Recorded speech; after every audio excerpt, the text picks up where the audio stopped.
to, tiêu thụ cũng nhiều. Và thậm chí đến khi mà mình bị một cái bệnh tật rồi, mình uống thuốc, mình cũng muốn uống thuốc để cho bệnh nó hết thiệt nhanh, uống thuốc thiệt mạnh. Những cái thực phẩm bổ sung cũng vậy. Lấy ví dụ như bây giờ, thay vì mình phải ăn những cái thực phẩm tươi để cho nó có năng lượng, để cho nó có vitamin, để cho nó có chất mineral, chất muối khoáng, phải không? Bây giờ mình không có chịu ăn những cái thực phẩm đó, bây giờ mình đi sử dụng những cái thuốc bổ. Mình muốn thay vì mình ăn một trái cam chỉ có 25-30 mg vitamin C, bây giờ mình uống một viên vitamin C 250-500 mg. Thậm chí bây giờ mình bị bệnh ung thư rồi cũng vậy, những cái chất mình nói chẳng hạn như flavonoid hay là những cái isopropyl, tức là những cái chất gọi là những cái chất cực kỳ cần thiết và vi tế, bây giờ mình cũng không sử dụng nó từ thiên nhiên, mà bây giờ mình bị cái công nghiệp dược nó tổng hợp, và mình thấy rằng cái hàm lượng lớn gấp 10 lần, gấp 100 lần mình bị dụ. Thấy không? Tức là mình đi vào lượng, mình không đi bằng chất. Và chính cái mình bị dụ, nhưng mình quên rằng những cái chất liệu kia là những chất liệu thiên nhiên, tự nhiên và hữu cơ. Còn những cái mình bị dụ hàm lượng nó rất lớn, có thể gấp 10 lần, gấp 100 lần, nhưng nó là hóa tổng hợp. Thậm chí như khi người ta chiết xuất, tức là extract nó ra, người ta cũng quên rằng bởi vì nó là những chất rất là unstable, tức là những chất rất là dễ bị hư hoại, thành ra nó mới được giữ kín ở bên trong từng cái phân tử của rau củ. Bây giờ khi người ta chiết xuất ra nó bị hủy hoại, mất tiêu rồi, làm sao mà ta đóng viên, đóng gói để cho mình sử dụng 5 ngày, 10 ngày sau? Quý vị thấy chưa? Cái nước này mình ép ra, mình để 1 ngày sau là nó đã tiêu rồi. Thấy không? Thành ra mình bị lừa và mình bị dụ rất nhiều, và mình quan trọng trên cái lượng những cái chất. Thành ra mình thấy từ vấn đề nuôi dưỡng thô cho đến vấn đề nuôi dưỡng vi tế, và thậm chí khi mình bị bệnh, mình đều bị lừa hết, tất cả là như vậy. Donc de cet étage d'aliments solides, si on pousse encore plus loin, la consommation des aliments solides en quantité va bien sûr entraîner une production de plus en plus importante en quantité de ces produits, de ces aliments solides. Si nous regardons par exemple des cas où nous sommes malades, nous allons non pas chercher au niveau des aliments naturels pour nous soigner, mais qu'est-ce qu'on fait? On veut consommer en quantité et sortir de la pathologie le plus rapidement possible. Donc encore une fois, on consomme la quantité, on axe sur la rapidité et la quantité. Or, tout ce que l'agroalimentaire actuellement nous propose, c'est de produire beaucoup, en quantité et pas de qualité, et d'essayer de transformer, de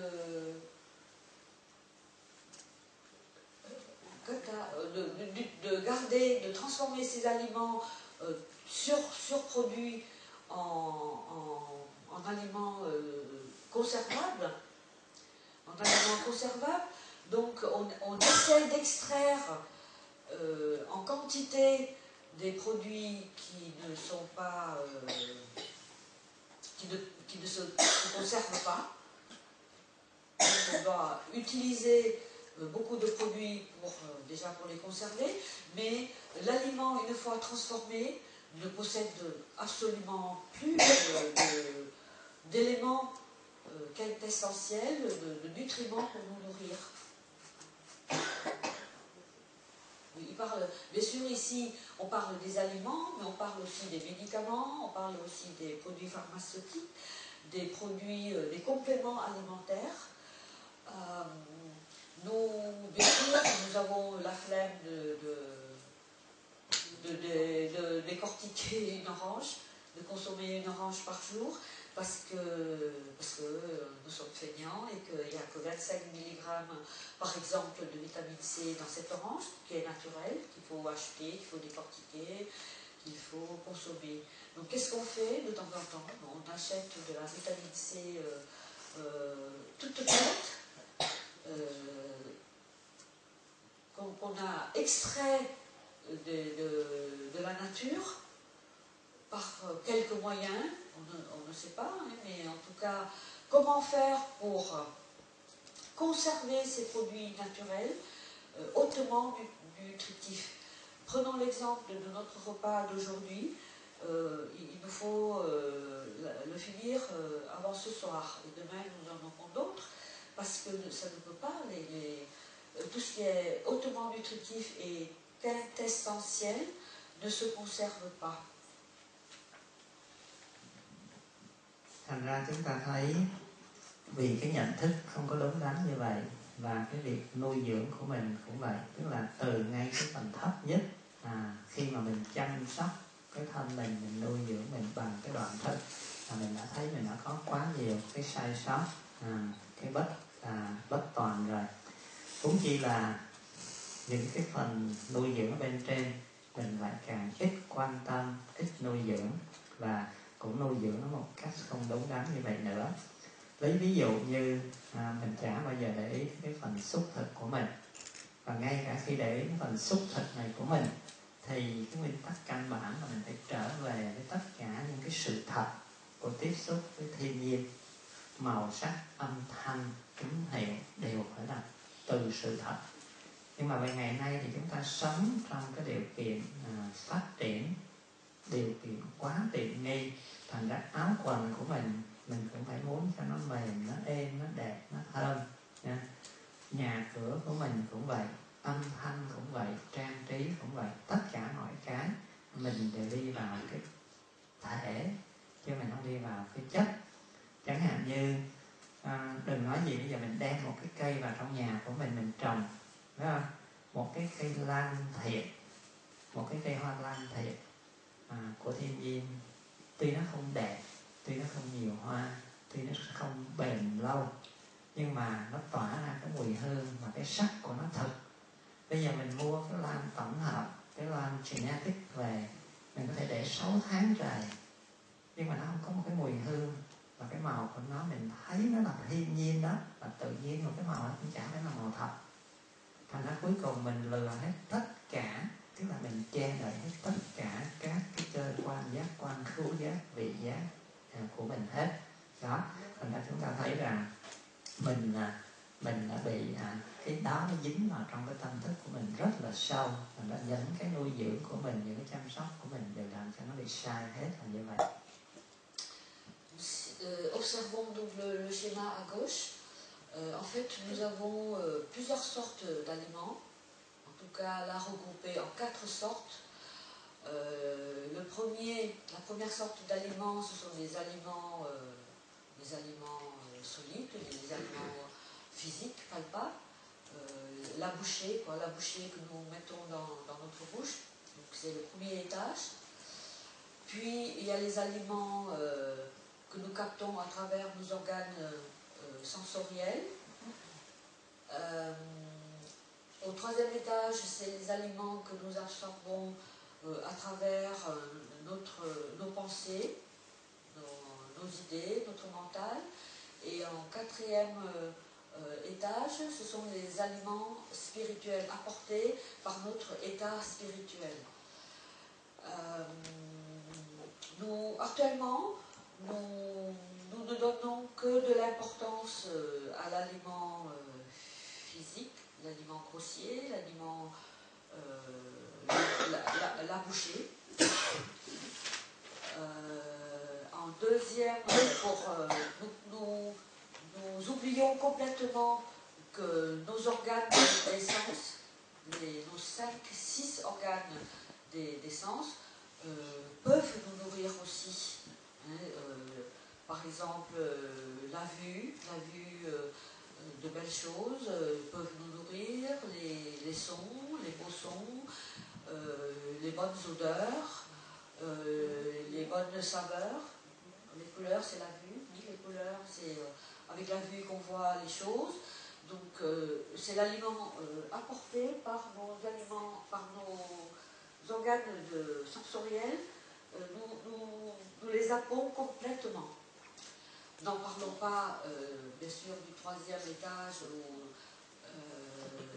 l'aliment peut être apporté par une pensée, une forte pensée, concentrée sur quelque chose, peut dégager de l'énergie.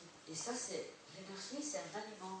Et le 4e étage, on ne le connaît presque plus, l'aliment apporté par l'état spirituel, notre état spirituel. Il prend l'exemple par exemple, d'un bouquet de fleurs ou un pot de fleurs que nous achetons. Bien sûr, un bouquet de fleurs naturel, un pot de fleurs naturel, une orchidée naturelle, sauvage, n'a pas, ne satisfait pas, ne donne pas beaucoup de satisfaction au point de vue apparence, au point de vue couleur, au point de vue quantité de fleurs. Et donc nous la préférons à autre chose plus jolie, d'apparence, plus volumineux, plus grand, des fleurs plus grandes, des couleurs artificielles qui attirent plus la vue, l'œil. Mais ce qu'on ne fait pas comme différence, on se fait leurrer par l'apparence des choses. D'un côté, la fleur naturelle, sauvage, est petite, pas jolie, moins attirante, mais elle dégage une odeur, qui peut nous nourrir, alors que l'autre, rien du tout. Il y a de multiples exemples comme ça, et chez nous c'est pareil pour les couleurs, pour les saveurs, pour les goûts. Nous préférons aux sensations fortes qui n'apportent pas ou qui n'apportent plus grand chose, qui ne nourrit plus. Thành ra từ cái nhận thức không đúng đắn đó, chúng ta thấy nó đưa đến một cái hậu quả thực tế trước mắt của chúng ta hiện nay là gì?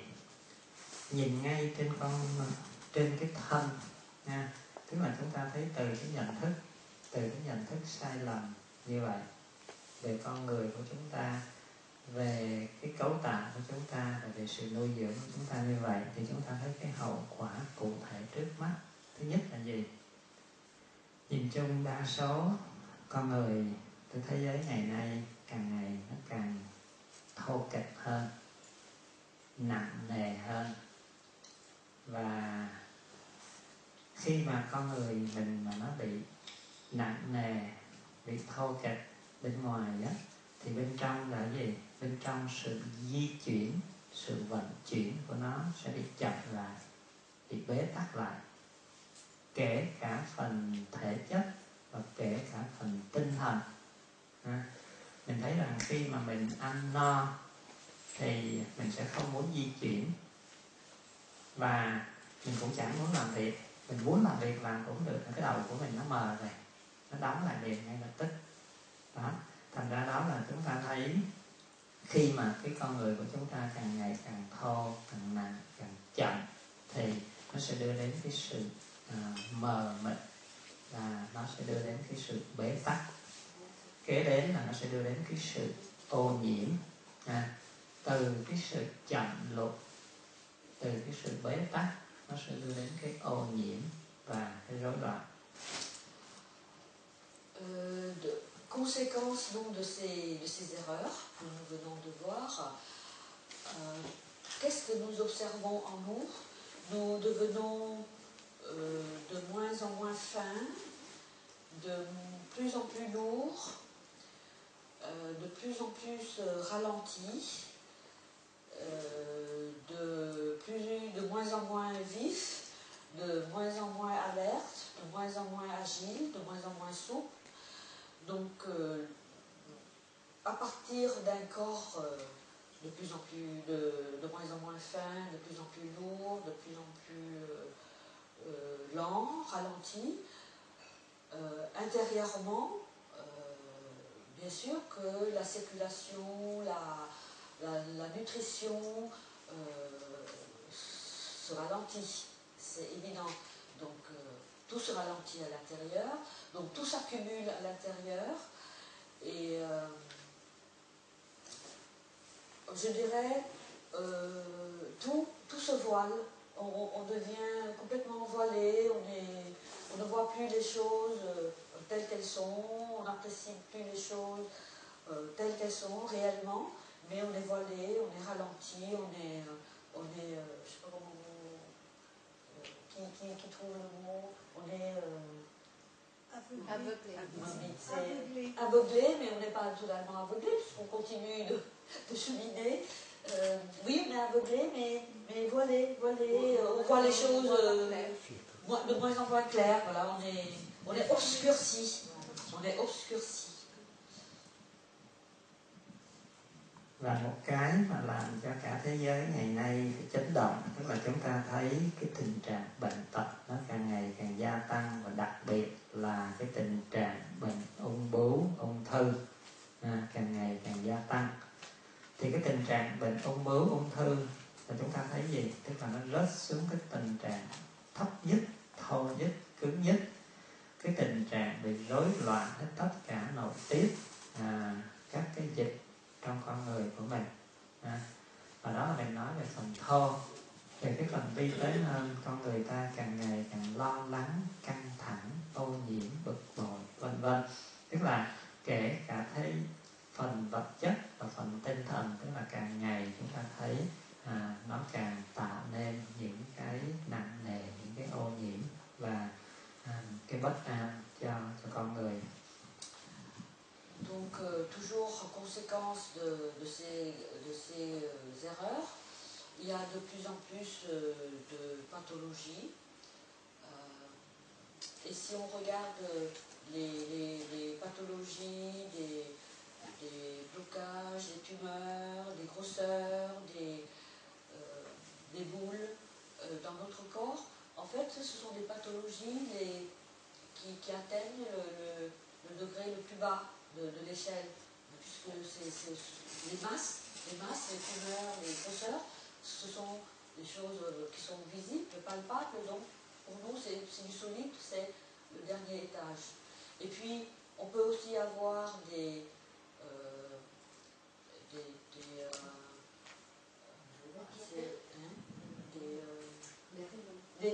dérèglements au niveau liquide, au niveau de tout ce qui est liquide, organique, sang, immunité et tout ça. C'est l'étage où ça se voit moins, mais ça se ressent encore.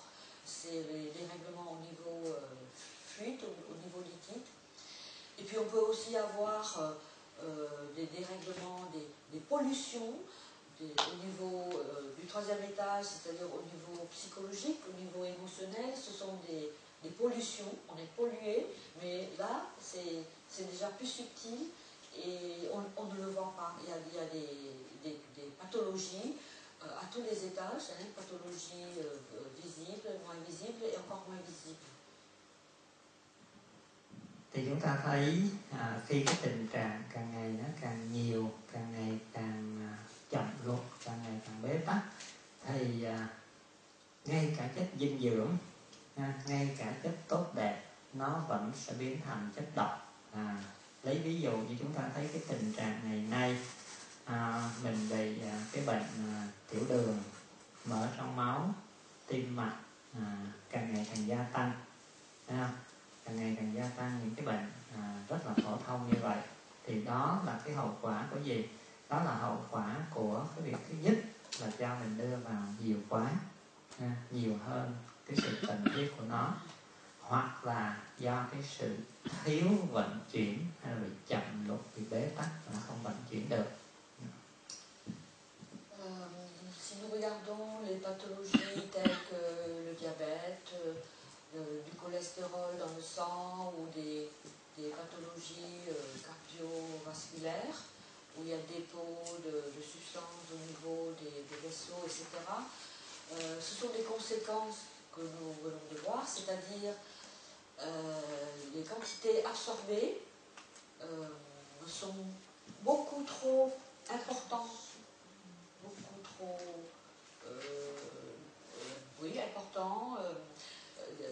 trop déséquilibrées par rapport aux substances éliminées, d'une part. On consomme plus ce dont on a besoin, d'une part, mais aussi ça provient, et comme on consomme plus ce dont on a besoin, on va accumuler, et le fait d'accumuler va donc nous transformer en individus ralentis, voilés.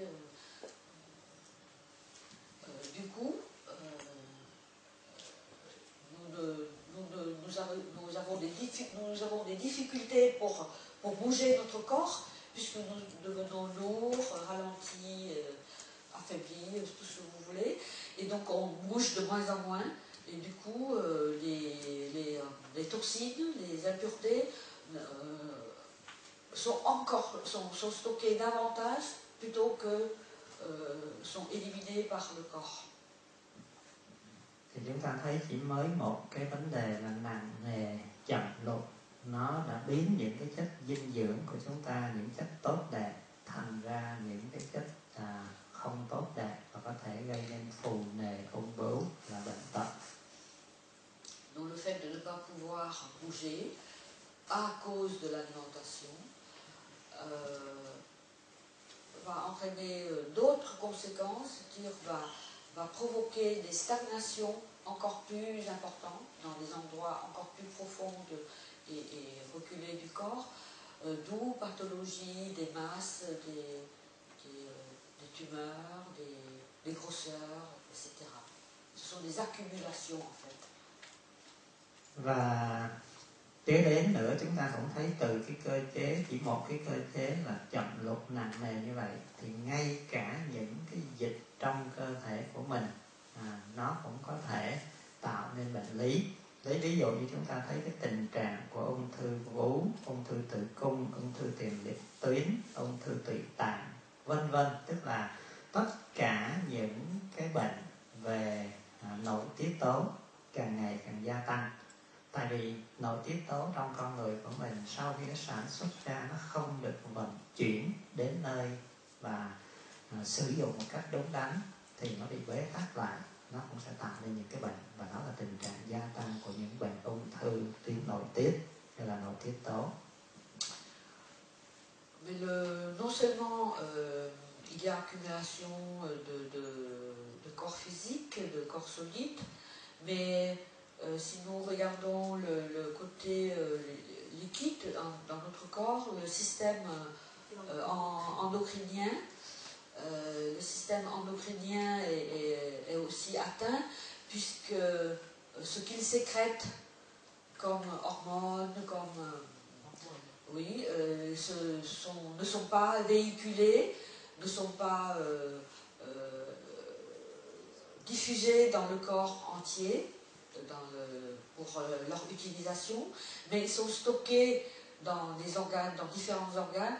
Par exemple, le cas des cancers des seins, le cancer de l'utérus, les cancers de la moelle, les cancers de la prostate, des organes reproducteurs. Ce sont en fait normalement ce sont des produits, des bons produits nécessaires pour le corps, mais quand ils sont sécrétés, ils ne sont pas véhiculés, diffusés dans les bons endroits, et ils stagnent dans certains endroits et ils provoquent des pathologies de ce genre. Thì như vậy quý vị thấy hậu quả của tất cả những vấn đề đó đều từ một cái nhận thức không đúng đắn của mình hết. Mình đưa vào những thứ rất là tốt đẹp, những thứ rất là dinh dưỡng, và thậm chí những thứ do chính cơ thể mình tạo ra để làm chất liệu nuôi dưỡng hay là điều khiển con người mình, cuối cùng nó cũng biến thành những cái làm tổn hại chính mình. nous essayons d'absorber donc des aliments nutritifs, mais à cause de certaines erreurs,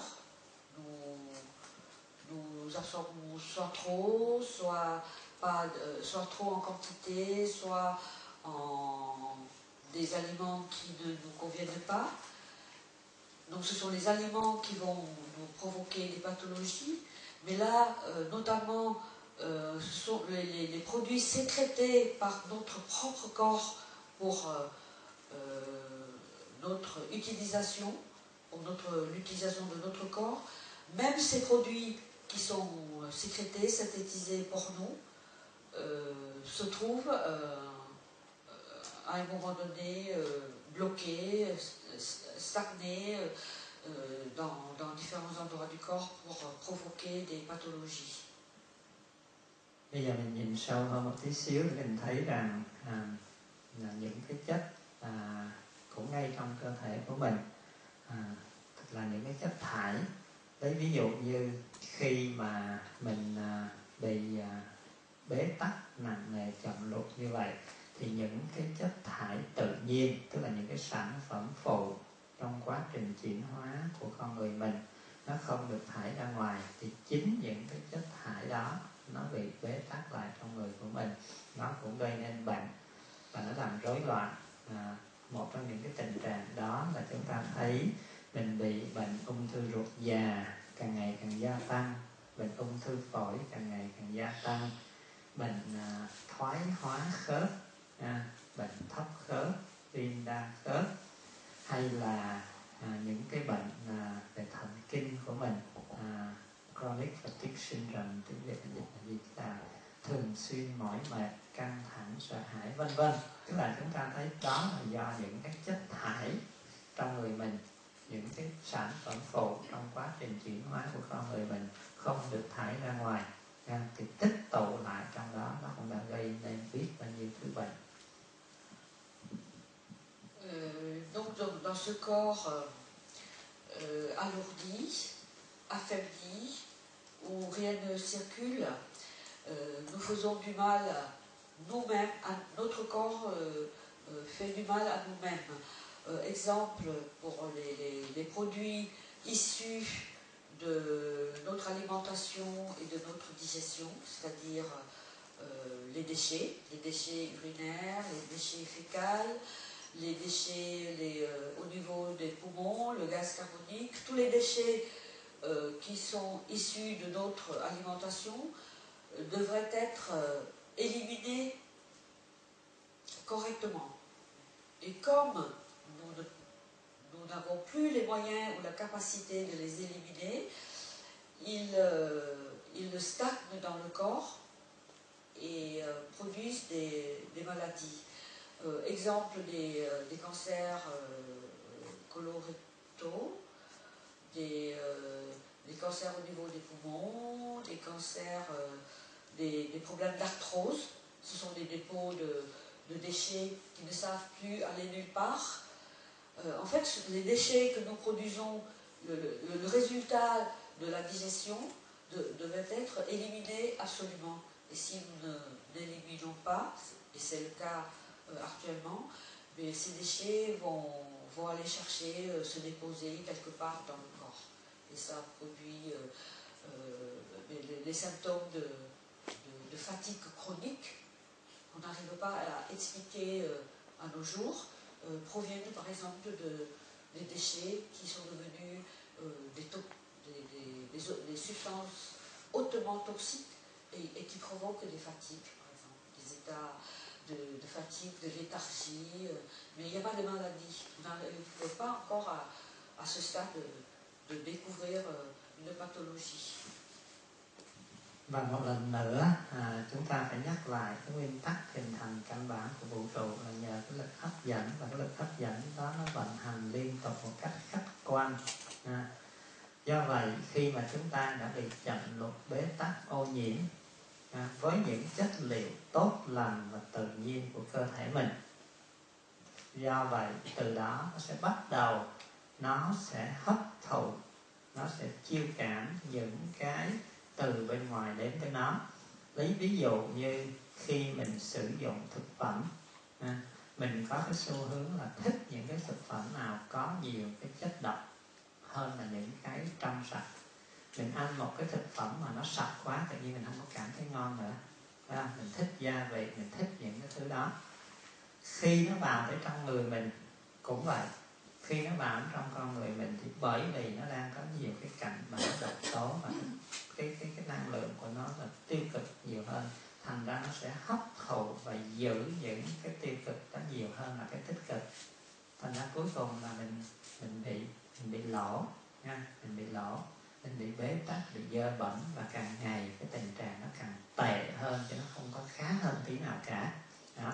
Và nếu chúng ta không thay đổi được cái nhận thức của mình, không thay đổi toàn bộ tiến trình này, thì càng ngày chúng ta lại càng đi vào cái hố sâu hơn, càng đi vào cái tình trạng tệ hại hơn. Donc, qui s'assemble, qui se ressemble, s'assemble. Loi de l'attraction. Plus il y a de toxines dans notre corps, plus nous allons être attirés par les aliments toxiques. Mais un aliment qui est toxique, bien sûr, il a une jolie apparence, une jolie odeur, une jolie couleur, par rapport à un aliment sain qui souvent n'est pas très attirant. Comme c'est un aliment simple, comme c'est un aliment qui ne présente pas, qui n'est pas artificiel. Donc qu'est-ce que nous allons choisir de plus en plus? Des aliments toxiques, mais pas nutritifs. Donc ces aliments, chaque jour, vont encore pénétrer dans notre corps, et petit à petit, c'est la pente douce vers la pathologie et je dirais même vers la destruction, puisqu'on ne peut plus, on n'a plus d'énergie, on ne peut plus remonter, on est attiré vers le bas, la pente douce, et on ne peut plus remonter la pente. Thì tối nay hay là ngày mai thì chúng ta sẽ đi tìm hiểu sâu hơn tới cái hậu quả của nó, không những tới tự thân của mình mà tới cái ảnh hưởng trong cái đời sống hàng ngày của mình, cho tới những người xung quanh và môi trường, và làm sao để chúng ta có thể chuyển hóa lại cái nhận thức đúng đắn của mình và cái lợi lạc của nó. Khi mình chuyển hóa lại cái nhận thức của mình thì những cái cách sống, cách nuôi dưỡng và sinh hoạt của mình nó sẽ được chuyển hóa như thế nào. Donc nous allons voir ce soir les conséquences sur tout cela, les conséquences sur notre corps et sur notre entourage.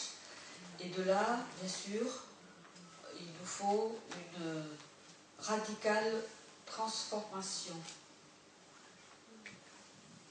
Rồi, lời cuối trước khi chúng ta nghĩ là quý vị nào mà nhớ là chúng ta chưa đi được lần thứ 3 thì chúng ta chuẩn bị uống thêm muối sổ và nước ấm để sau khi chúng ta nghỉ về bao 15 phút thì mình sẽ tập trung lại để mà đi thiền hành và tập khí công, tập lấy lại bất cứ cái gì quý vị muốn để làm sao cho chúng ta sẽ có được cái đào thải cái địa cầu lần thứ 3 trước khi chúng ta trở lại cho cái buổi tham vấn tối hôm nay.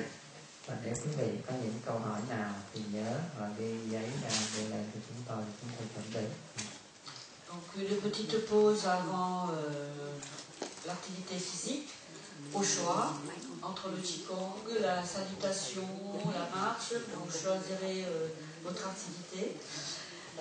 En attendant, encore un rappel pour les personnes qui n'ont pas éliminé pour la 3e fois, allez-y prendre un verre de laxatif pour aider le corps à vider ses impuretés. Donc 15 minutes et nous nous rassemblons ici.